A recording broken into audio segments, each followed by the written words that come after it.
Help everyone explore new worlds and ideas. Support your PBS station.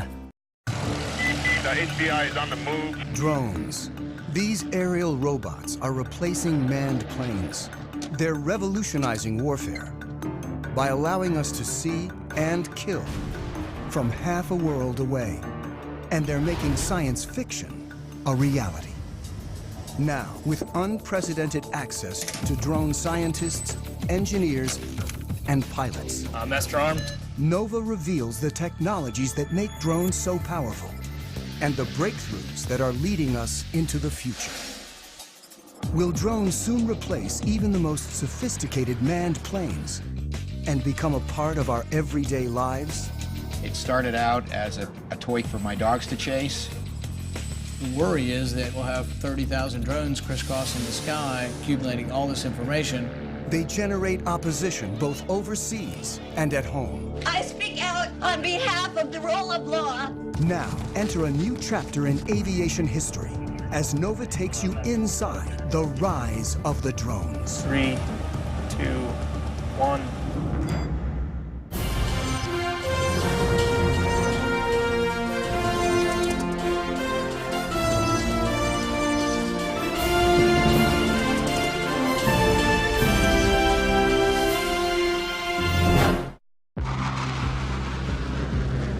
This is the ultimate melding of man and machine. The U.S. has more than 2,300 manned fighter planes. Tiger 2, Dark Star Pictures. And pilots like Matt McDonough have long been our heroes.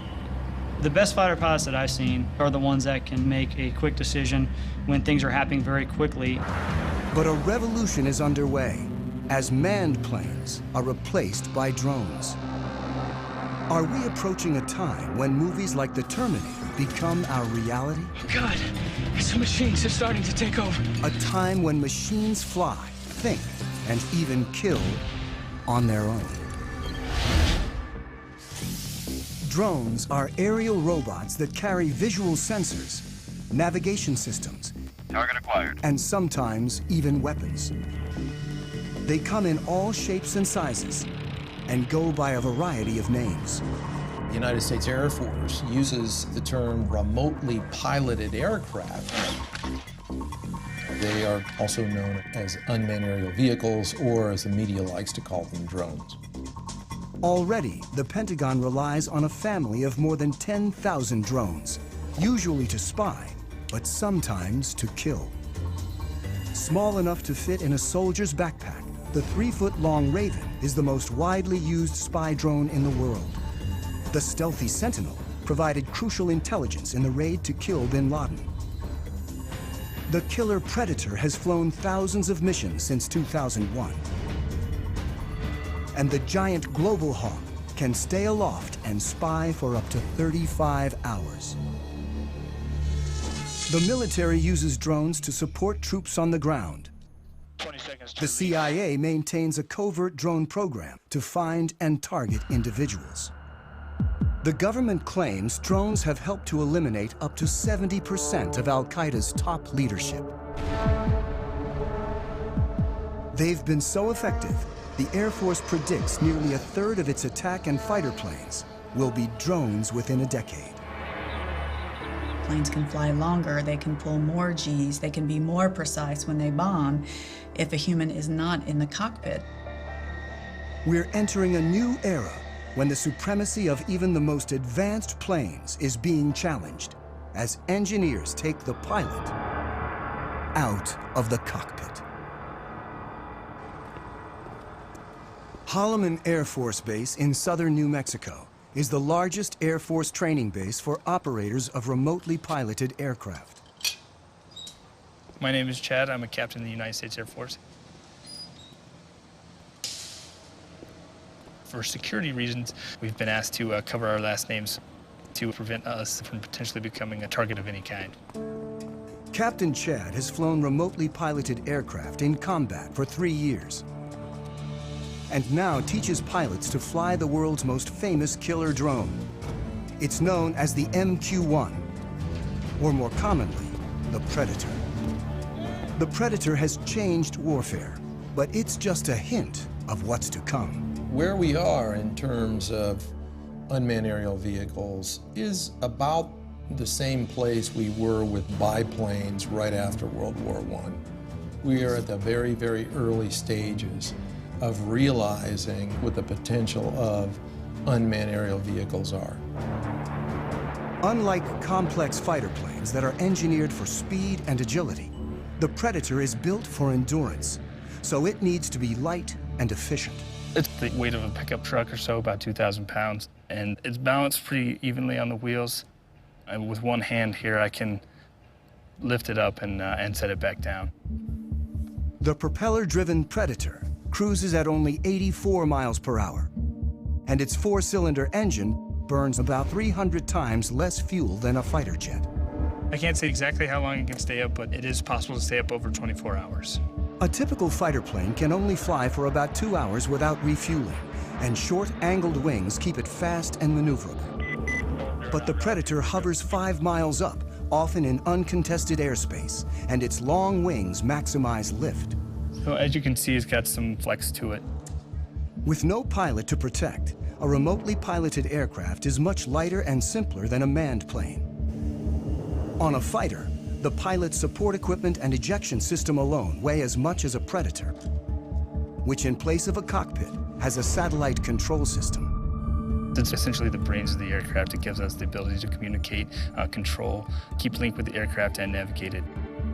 The Predator's sensor ball carries daylight and infrared cameras.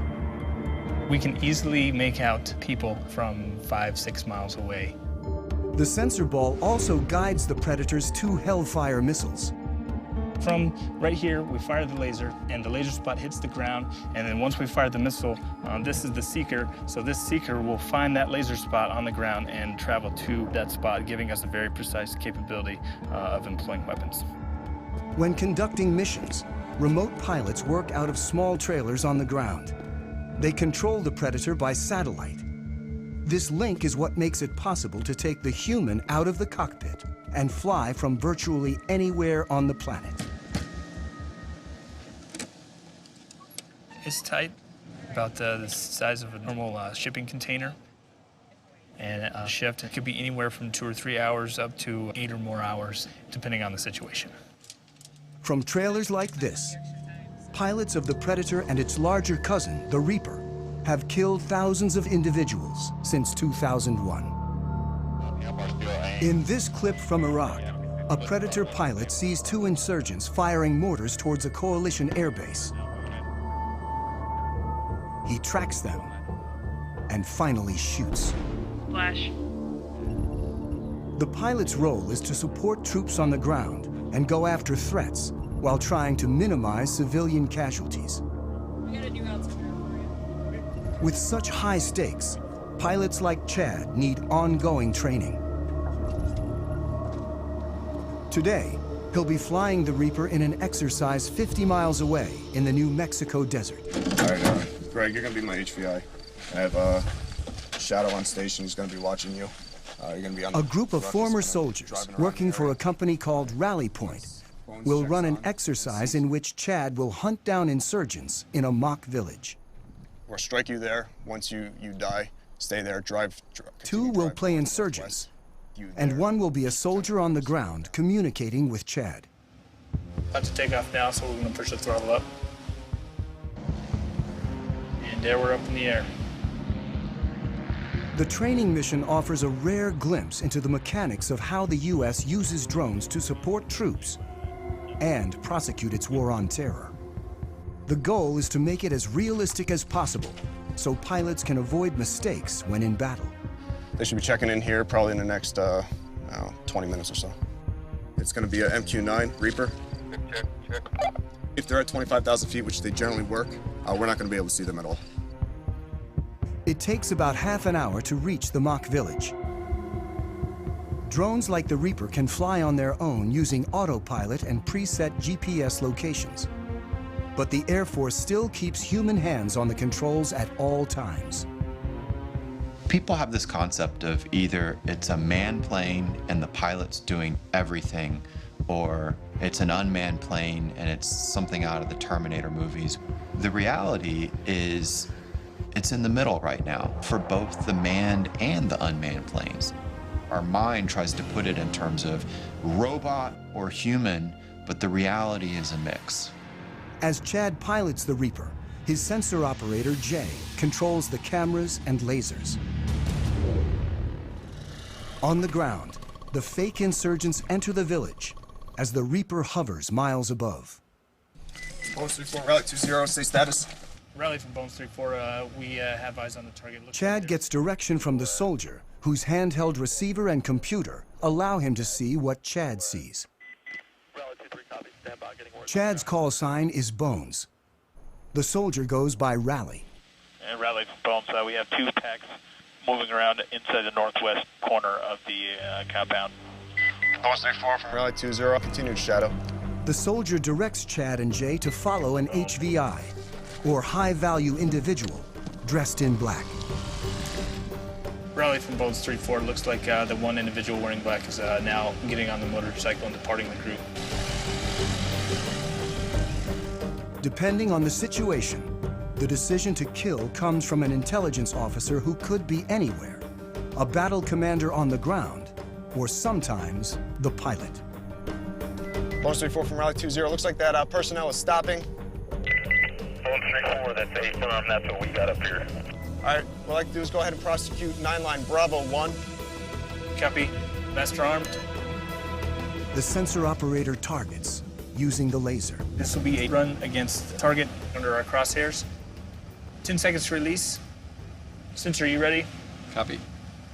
3, 2, 1, rifle. And Bones 3-4, weapons away. 25 seconds time of flight. The Predator uses laser-guided Hellfire missiles. The weapons that can be used operate with an error distance of less than 9 feet. You can put a weapon through a window-sized opening with ease. 5, 4, 3, 2, 1, splash. Rally from Bones 09, A-firm, we have splash, standby for BDA. And Bones Rally looks like good splash. Copy, lasers off, and Master Arm is now safe. The efficiency of having a single craft able to find, follow, and eliminate a target like this in real time represents a revolution in warfare. Let's go back to the middle of the last century. During World War II, it took on the order of months to assemble intelligence from a variety of different sources, whether it be airborne, on the ground, to assimilate that information and then determine what targets might be hit. Then it took hundreds of aircraft and literally thousands of bombs to go out and attack a target using that information that had been developed over a period of months. Today, with the capabilities all wrapped up into one vehicle, the Predators and the Reapers in particular, you can accomplish that find, fix, finish cycle in a matter of single-digit minutes. Before the Predator, the military had to design separate aircraft for intelligence gathering and attack. Reconnaissance was key, and after World War II, engineers built ultra-sophisticated spy planes. They went faster and higher than ever before to make sure the pilots and the information they gathered didn't fall into enemy hands. The SR-71 was triple sonic. In other words, it go over Mach 3. Max recorded altitude was 85,200 some feet. And there are several of us that have gone higher than that. Pilot Tony Bavacqua is one of a select group of men to fly the SR-71, a titanium spy plane built during the height of the Cold War that could take photos of the ground with 12-inch resolution from 90,000 feet. Literally faster than a rifle bullet. Even missiles were too slow to catch it. I was the first person in the SR-71 get shot at, and it was over Hanoi. You got an airplane that's going 2,300 miles an hour, and it's very, very difficult to even come close. They figure that the missile exploded about a mile below me, and we're in and out of there in no time. Thank God. The cost of such speed was that the SR-71 needed to be refueled every 2 hours. But there was a slower alternative called the U-2. Bavakwa is one of only 12 pilots to have flown both operationally. I was very proud of being a U-2 pilot because of what we have done and what we're still doing. It's just a magnificent platform, does excellent reconnaissance. Still widely used today, nearly 60 years after its introduction, pilot endurance limits U-2 flight time to 12 hours. It's pretty demanding on their bodies. They have to wear a special high-altitude suit for it, and then it whites them out for a good couple of days. It fatigues them quite a bit to go that high. Manned spy planes are not only limited by human endurance, they also bring the risk of pilot loss. In 1960, Bavakwa's friend, Francis Gary Powers, was shot down while flying a U-2 over the Soviet Union. It was a propaganda field day for the Russians. Powers' cover story was that he was on a meteorological flight. Frank Powers tried to say it was a weather flight, but there's miles of film. And so it was easy to discern what he was doing. Khrushchev denounced the United States with every epithet in his vocabulary. He summarily rejected all attempts of the West at reconciliation. Powers was imprisoned in Russia for more than 2 years, creating a major international incident and clearly demonstrating the need for unmanned spy planes. It was a development from the pilotless aircraft principle. Guidance was by radio from an accompanying aircraft. After reaching altitude... As early as World War II, once at altitude, airplanes could be controlled by radio signals after the pilot bailed out. But for decades afterwards, before GPS, drones were limited by primitive autopilots and navigation systems. In the 60s and 70s, drones crashed constantly, including the most advanced unmanned aerial vehicle, or UAV, the Aquila drone, that averaged a crash every 20 hours. It was a small propeller drone that would fly over the battlefield and gather information and beam it back to you. The problem is, back in the 70s, the technology wasn't ready yet. It was a $1 billion program by the time they got just a couple prototypes. I was frustrated that the U.S. could not make UAVs really work. Abe Karam is the father of the Predator. This is one of 2 small UAVs built in my garage between 1980 and 1983. I was borrowing $18,000 a year from family. That's all we had. Everything was built with the lowest possible technology. We were trying to show that if you design the best you can, then you are going to get performance by design. On his first prototype, the Albatross, Karam placed the engine and propeller in the rear so they wouldn't interfere with the delicate sensors up front.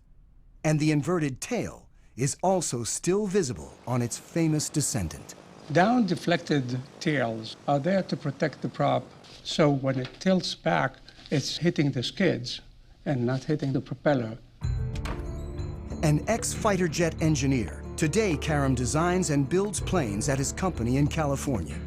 In the 70s, when he started working on drones, he realized that without a pilot in the seat, a whole new world of design possibilities opened up.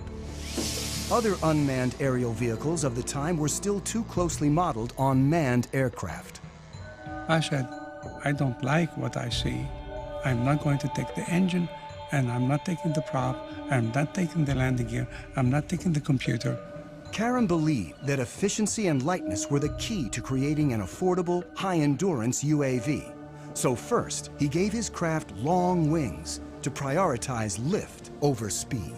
When you want to be efficient, you want to be like the soaring birds, very long span wings. The albatross is the best gliding bird, is 20 times more span than the cord.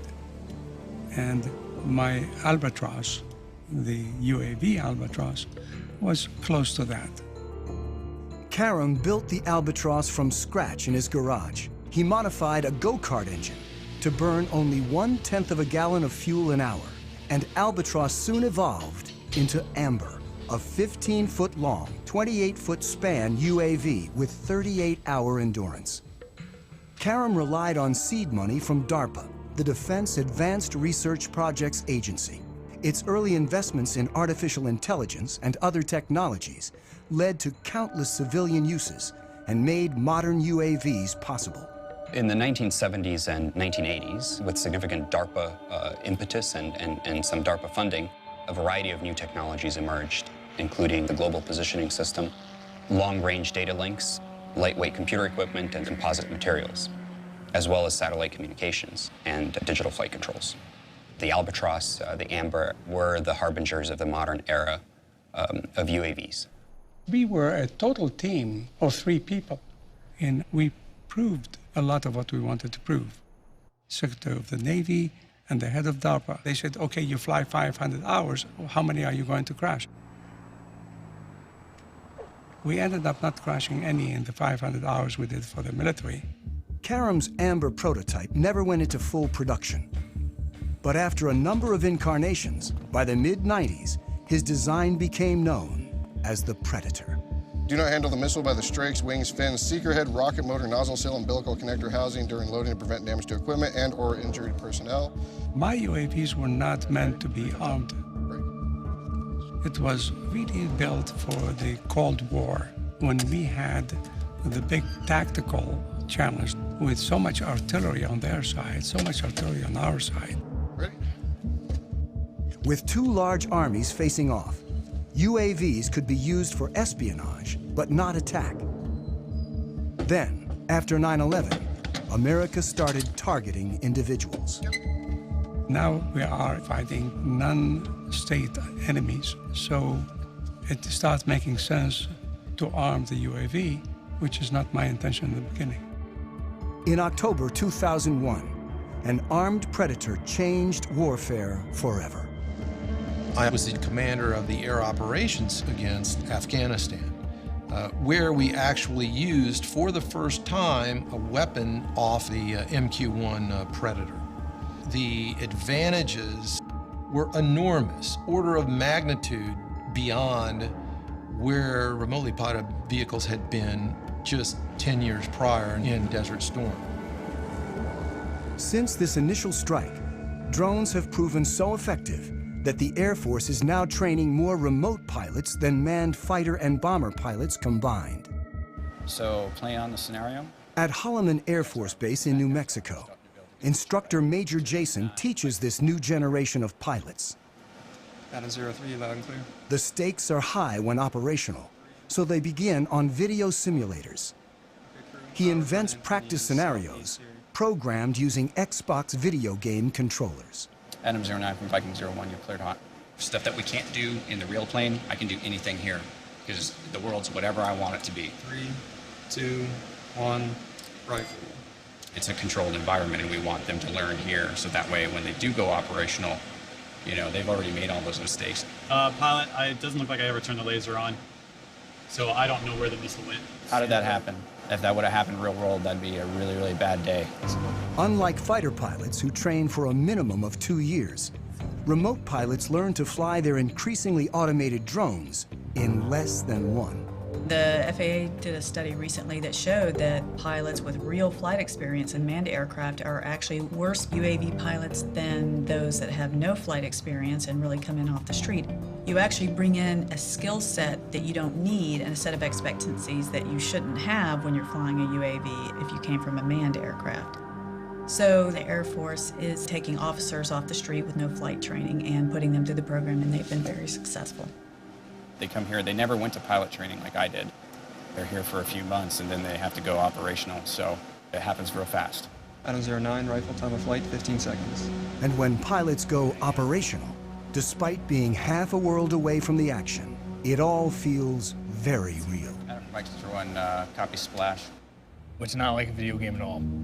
There's no reset button, there's no, there's no turning it off. In real strikes, like this one in Iraq, technology actually allows drone pilots to see more than manned pilots ever have. Because we have such a long loiter time, there's potential to have eyes on the target that we are going to blow up for hours ahead of time. Then we employ on it, strike the target.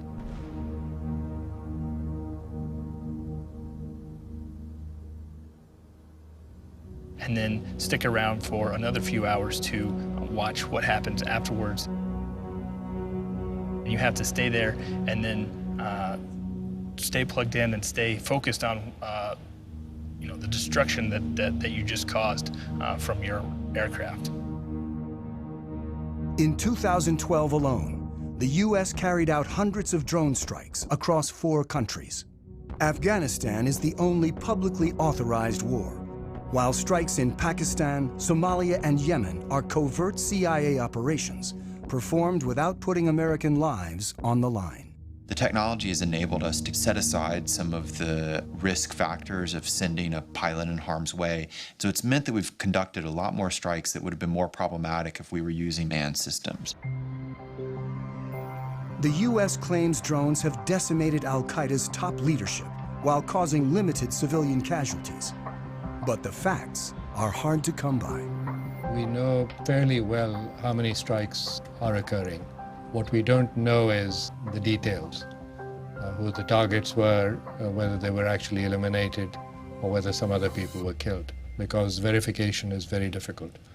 There are no fully reliable counts of civilian deaths, but some critics claim that as many as 30% of those killed in the broader drone wars are civilians, and that the strikes turn people against the U.S. and violate international law.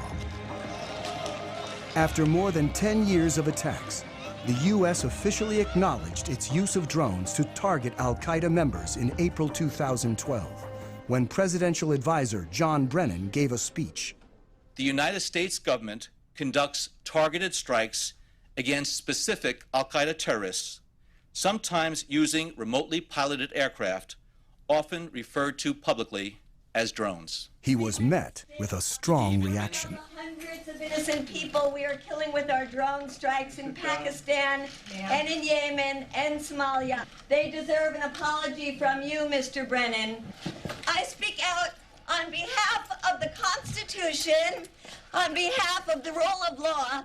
I love the rule of law. I love my country. You are making us less safe by killing so many innocent people around the world. Shame on you. Thank you. It's very critical that the U.S. public understand what is happening with the use of this technology, because it is being done in the name of the United States. Drone technology enables America to strike virtually anyone, anywhere with ease, regardless of national boundaries. You've seen this deep controversy that surrounds these strikes into places like Pakistan or Yemen or Somalia, and a whole new series of questions for international law. The fact that you're not flying a human being across a national boundary still makes it an invasion of a country. We've entered an era where we are conducting an array of operations using unmanned systems that in a previous generation we would have called war, and we would have treated like war. When you're conducting more than 300 airstrikes into a country, you're conducting the equivalent of at least an air war campaign, but we don't call it that now. Drones can strike with pinpoint precision, but their visual sensors are limited in ways that can lead pilots to make mistakes. As they stand now, the limitations they have with the Predator is not being able for the pilot to look around and see what's going on. When the operator zooms in to see detail, it's like looking through a soda straw, and the pilot loses the broader picture. These individual little small sensor balls could generally see only a very small area on the Earth, even if you're up at 20,000 feet. I can't look out and see that maybe there's something else going on outside and around me. So the crew's grasp of the situation can be limited. And when they zoom in, they sometimes lose sight of key details on the ground. This secret 2010 transcript, obtained by journalists through the Freedom of Information Act, reveals what can go wrong. While supporting forces on the ground, a Predator team mistook a convoy of Afghan civilians, including women and children, for militants. The pilot asks, "Is that a rifle?" The answer is, "Can't really tell." After hours of monitoring, the ground commander calls in a strike. And 23 civilians die, in part because of limitations of the sensors. But engineers are working to create new sensors that can see more in greater detail than ever before. Today, we've developed sensors that can watch with an all-seeing eye and see an area about the size of a small city, all at one time. This is the next generation of surveillance.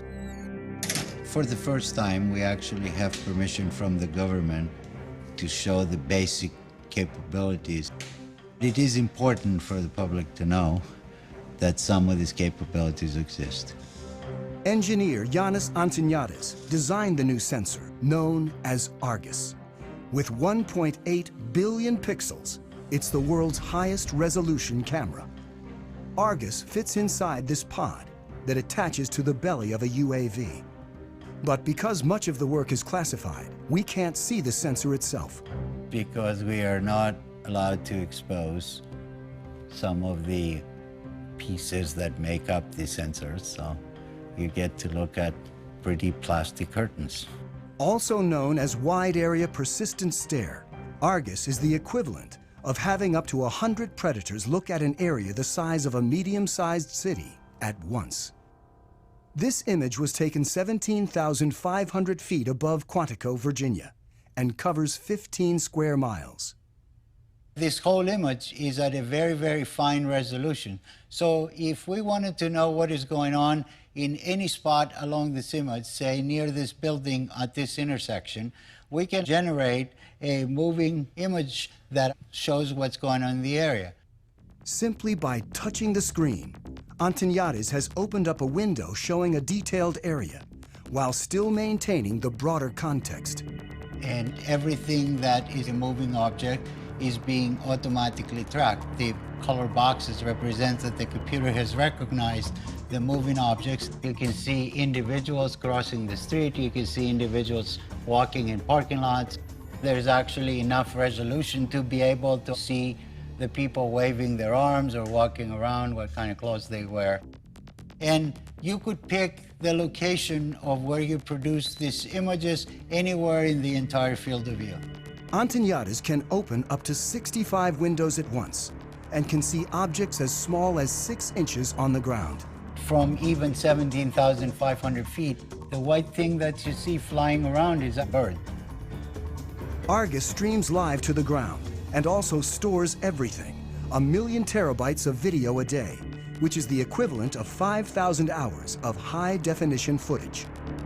So you can go back and say, I would like to see what happened at this particular location 3 days, 2 hours, 4 minutes ago, and it would actually show you exactly what happened as if you were watching it live. To create the world's highest definition camera, Antoniadis needed to design a new imaging chip. But DARPA, the project's funder, wanted to move fast and keep costs down. So he borrowed technology that most people have in their pockets. Inside this cell phone, we find a tiny little camera. So if you were to take off the majority of it, you'd be left with an imaging chip. If you were to take 368 of these and make a big mosaic out of them and start shooting images, now you have Argus. Unlike the Predator camera that limits field of view, Argus melds together video from each of its 368 chips to create a 1.8 billion pixel video stream.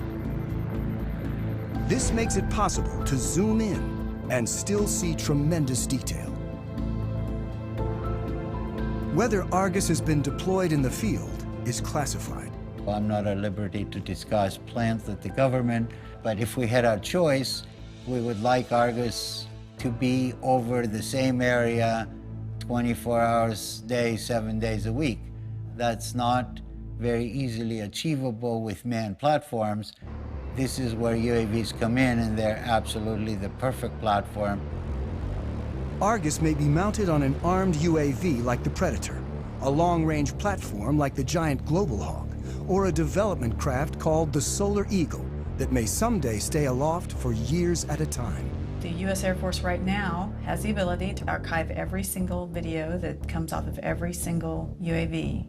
We're moving to an increasingly electronic society where our movements are going to be tracked.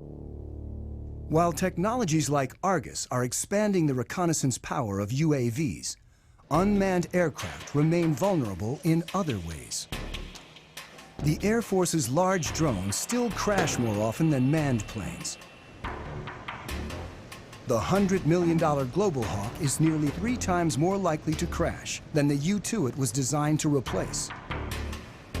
Even if there's no pilot to lose, when a drone goes down, it can still be a problem. It doesn't take a thermonuclear brain surgeon to figure out that if you are operating a highly advanced, technologically capable system, that you'd prefer not for it to fall into adversary hands. In 2011, an American spy drone, the RQ-170 Sentinel, was lost over Iran. There was a problem with the aircraft, and it landed in an area it shouldn't have landed in, and that's about all I'm gonna say. The Iranians claim they hacked into the drone's control system and took over the craft. And in theory, it is possible to take over any computerized system. You could never call up Maverick in his F-14 if the movie's, Top Gun, and you say, Maverick, talk to me, Goose. Recode all American jets as Russian jets. Tom Cruise would have, laughed his weird cackle and said, no way, man. With a computer, you can do that. Either jam it or even more so, co-opt its operations. And it's a whole new era in war. Opens up a lot of new possibilities and, of course, huge new dangers to think about. Why the Sentinel went down remains classified. But experts point out that drones often crash for very basic reasons. UAVs sometimes aren't that smart. Their self-diagnosis isn't all that smart. And by the time they have a problem, it's too late. You lose the link, lose power, and you're gone. Control can be lost for a number of reasons. When Reaper pilot Chad simply banks too sharply, he loses the satellite link. Uh-oh. The picture freezes, and he's momentarily flying blind. That was me turning. He quickly levels the craft and restores the link. I was turning aggressively, and it had trouble keeping up the satellite link. There is a degree of vulnerability involved with remotely piloted aircraft that have a command link, or they're actually operated by operators, that you can overcome by having a human in the cockpit. Dark Star, football. If for some reason I all of a sudden hear an increase in airspeed, I start to feel a roll, and I'm not intending for that to happen, well, something is going wrong, and I now need to make sure that I'm doing what I need to be doing. Unlike manned planes, drones depend on control links that can be lost, or potentially, as may have happened with the Sentinel, even taken over by the enemy. But what if a craft could operate on its own, free of any links, and even make its own decisions? In a lab at the University of Pennsylvania, Vijay Kumar is funded in part by the military to create autonomous drones that don't need external links, and like us, can sense their environment. What you see on this robot are these two chips here, which are essentially rate gyroscopes. These play the same role as the semicircular canals in the human body located near the ears, which essentially tell us orientation. So the rate gyroscopes that are on board can actually measure these angular velocities at thousands of times a second. This chip here is the accelerometer, and this allows the robot to sense accelerations in the lateral direction. So these are analogs to the otolith organs that measure acceleration in the human head. When a human pilot feels an unexpected change in acceleration, he knows to adjust the aircraft. And the robots do exactly the same thing. The sensors adjust the craft by changing the relative velocities of the rotors and allow the drones to follow a leader with precision. A fundamental problem in coordinating multiple robots is the ability to maintain formations.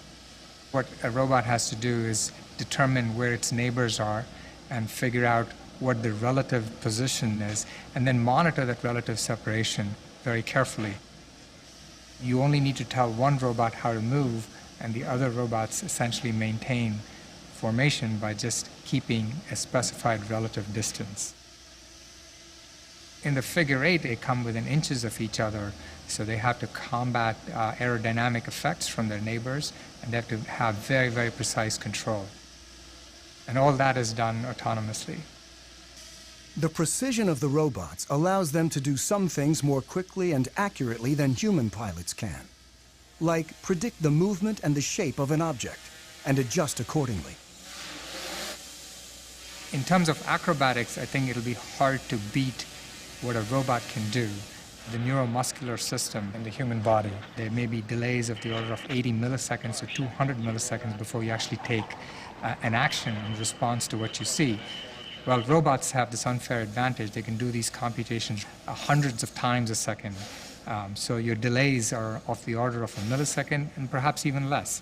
In the lab, the drones communicate with a central computer that uses motion capture, an optical system that tracks silver reflective markers on the robots and tells them where they are at all times. But soon it may be possible to cut the cord. And they've already developed another autonomous drone that can go anywhere on its own. The holy grail is to do all of this without any kind of external sensing, without GPS. And in principle, we can do it. These bigger robots actually rely on observations of external features to tell them where they are in the environment. This drone carries a laser rangefinder that determines distance to obstacles and a depth camera that reveals 3D information about the surroundings. They carry on board the processing power, the sensors that are necessary to look at the environment, to reason about the environment. So they can take their relative location and the location of the features to build a three-dimensional map. Well, I'd like to see this technology being used for humanitarian purposes. Imagine there's a 911 call from the building. I think we'll soon have the technology that enables, let's say, 20 UAVs to just swoop through the building and within a minute find out who's in each room and then communicate that to firefighters who are waiting outside. But any technology that you develop, there are always people who are going to use it in ways that the designer never intended them to be used. And the key components of drone technology are already available to virtually anyone. Over there. I got into the hobby about 4 years ago. It started out as a toy for my dogs to chase. I'm pretty obsessed with the hobby. I am currently single, have been for 30 years. No kids. I just live here with my 3 dogs, and I get to spend nearly every night and every weekend working on these things. Corey Brixon of Orange County, California, is one of tens of thousands of drone hobbyists across the country. The basic quadcopter is about $500, which is the frame, the motors, the speed controllers, the electronics that you need. This is actually the GPS sensor, and that's sending the signals out to the satellites. The cameras, as small as they are, they're high-definition footage. Like the Predator, Corey's quadrotor has a programmable autopilot that uses GPS to navigate. He can set locations, altitude, and speed so the craft can fly autonomously. Corey flies for fun, but drones, small and large, are increasingly used domestically for more serious purposes. The Border Patrol searches for illegal migrants with Predators. Police departments are turning to smaller drones for reconnaissance. And thousands of individuals use them for their own, sometimes political, ends. We don't consider ourselves to be animal rights activists. We're investigators. Some of our targets are the pigeon shooters in Pennsylvania, so we had the copter up filming what's going on. There were a couple of shots and it's slowly losing altitude. And then it takes one more shot and it's down in the trees. You can hear the shooters start cheering and laughing and all that kind of thing. What they didn't know is that we had more. This incident is the first known shoot-down of a domestic drone, but it may not be the last. The spread of drones has raised concerns about privacy and even led one senator to propose legislation limiting domestic use. I think anybody that can use a device to peer into your activities, even if it's from the air outside your window or the air above your property, I think there's a right to privacy, and I'm all for making sure that, you know, all these drones don't come back from Afghanistan and Iraq and get put to purpose here that isn't consistent with our constitutional bearings. The worry is that in 2 or 3 years we'll have 30,000 drones crisscrossing the sky, accumulating all this information. It's a game changer, but it's not just an American revolution. There are more than 55 other countries right now that are building, buying, or using military robotics, particularly in the air. Iran recently announced it has its own armed drone with a range of over 1,000 miles. It's not known whether any of the technology was adopted from the lost U.S. Sentinel. But in the drone's arms race, the U.S. is constantly developing new technologies, like a small flying camera with a twist called Switchblade.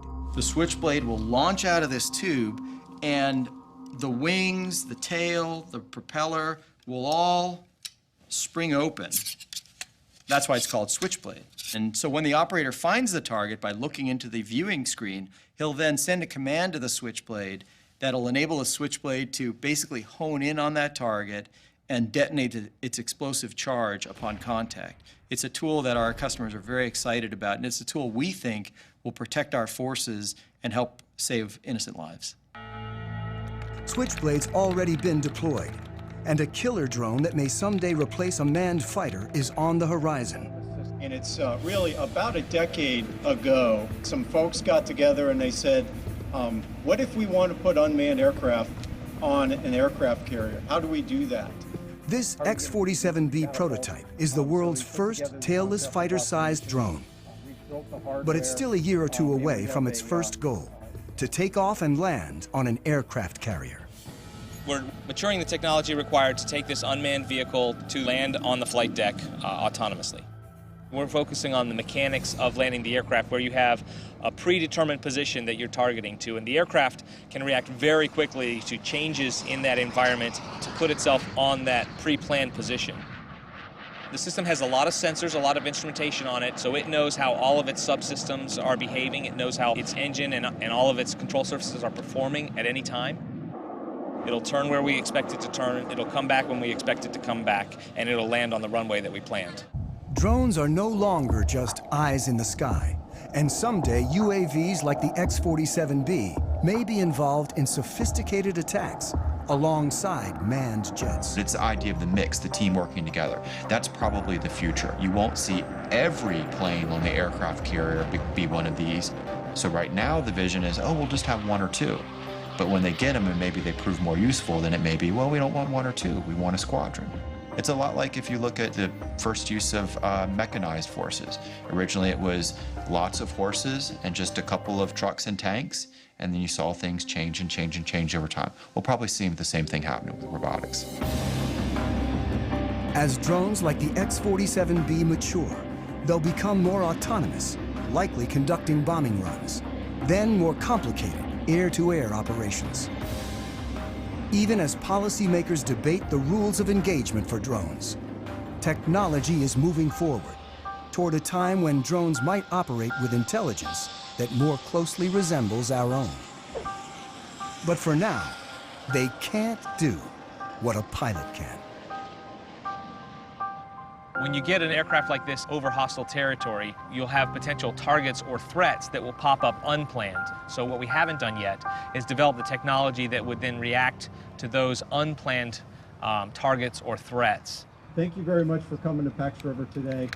I think UAVs of the future will certainly be able to exhibit increased levels of autonomy. But I think if you were to ask most autonomy researchers or most AI researchers about whether the rise of the machines type scenario is a real concern, their response would be, we should be so lucky. And in fact, if we could get little slivers of that kind of adaptive and cognitive capability into systems, that would be a very significant breakthrough over where we stand today. Angry T-class check. I've flown about 2,000 hours, and the missions that I've flown seldom go as planned. There's a lot of pieces that you cannot plan for. Nothing replaces the human being in a tactical environment, seeing what to do next and why not this and why not that. Cactus 1539 hit birds.